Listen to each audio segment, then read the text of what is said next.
এইবার করতে পারো তোমার কি দেয় না আমি আব্বার দিয়ে যাবে তা তুমি কামটা গীতা করলাম জীবনটা শেষ করে গেলাম।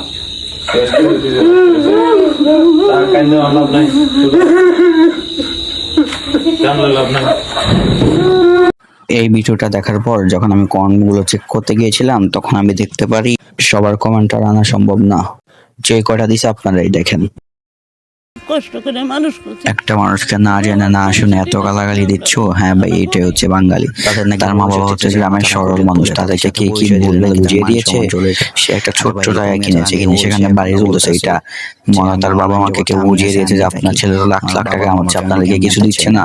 কারণ তার বাবা মাও সরল মানুষ, কি আর করবে না দেখে তাদের ছেলের উপর দোষ চাপিয়ে দিচ্ছে ফ্যামিলিকে। আপনাদের যদি বিশ্বাস না হয় আমি আপনাদেরকে প্রুফ দেওয়ার জন্য আসি।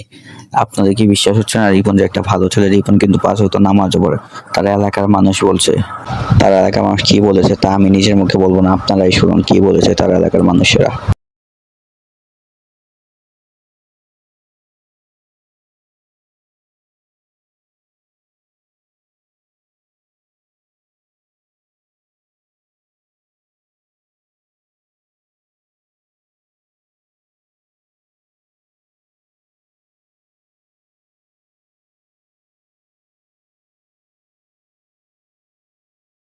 রিপন ছেলেটা খুবই ভালো, মানে একবারে গরিবের সন্তান, একবারে হীন দরিদ্র, যেটা মানে অসহায়। এদের কোনো জমি জমা ছিল না। এর বাবা বাপচা ছাড়া ছিল 7 ভাই। ওর বাবাও ছিল খুব গরিব মানুষ।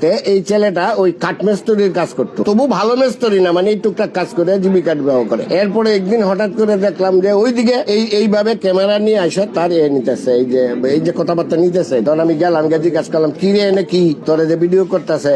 আমার পরে আমার কাছে কাকু এটা আপনি বুঝতেন না, এটা টিপটপ। আমি আবার টিপটপ না, এই যে বিষয়টা পরে তুই বিপদে পড়বি কোন অবস্থায় তুই জানি না কয়ে না কাকা টিপটপ। এই টিপটপের মাধ্যমে এখন বুঝতাম পারলাম যে এটা ওই কোনো বোধহয় যে কোনো কোম্পানির বোধহয় তারে পয়সা টয়সা দেয়, দিলে পরে যে তার এই বিষয়টা নিয়ে সে জীবন বাঁচাইতেছে।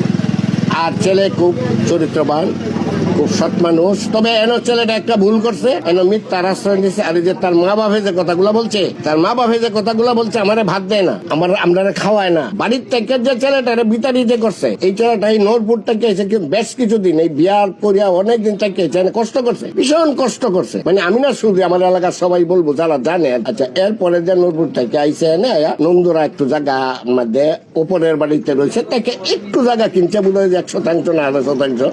এনে একটা ঘর করতেছে, এটা টিপটপে করে দিতেছে, মানে কোম্পানি থেকে করে দিতেছে। এই বিষয়গুলা দেখিয়া তার মা বাবার সহ্য হইতেছে, মনে করছে যে আমার ছেলে লাখ কোটি টাকা কামাইতেছে। এই যে এখন সে যে এরা বলছে যে আমরা বাদ কাপড় দেয় না, তার জীবনটাই তো পালতে পারে না, তো ওদেরকে বাদ দিব কেমনে? আর দিতে চায়। আমি যদি আমার মারে ভাত, আমার বাবারে ভাত কাপড় দিতে চাই, আমার মা যদি ইচ্ছা করে, বাবা ইচ্ছা করে না খায়, তখন আমার কি করার আছে? রিপনের মা বাবা তো আপন। আপনি বলতেছেন রিপনকে তারা আরো অনেক বছর আগে বাড়ি থেকে বের করে দিয়েছে। কি কারণে বের করে দিয়েছে? এইটাই তো বলা, মানে কাজ কাম করে না। এই খালি এইটা না। দেখছেন ভাই, সে যদি তার বাবা মাকে খাওয়াতে চায়, তারা যদি না খায় তাহলে সে কি করবে?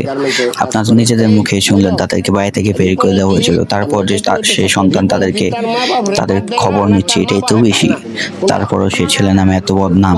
ছেলেটাকে এখন বাংলাদেশের প্রতিটা ছেলেটাকে মানুষের কাছে খারাপ করে দেওয়া হয়েছে। কি ভাই, আপনারা কি কারো ভালো দেখতে পান না? গিয়ে ছেলেটার বাবা মাকে কি উল্টাপাল্টা শিখিয়ে দিয়েছেন, তারা এখন তার ছেলেকে খারাপ ভাবছে। ভাই আপনারা না খুব আজব। হ্যাঁ ভাই, এটা বাঙালি জাতি।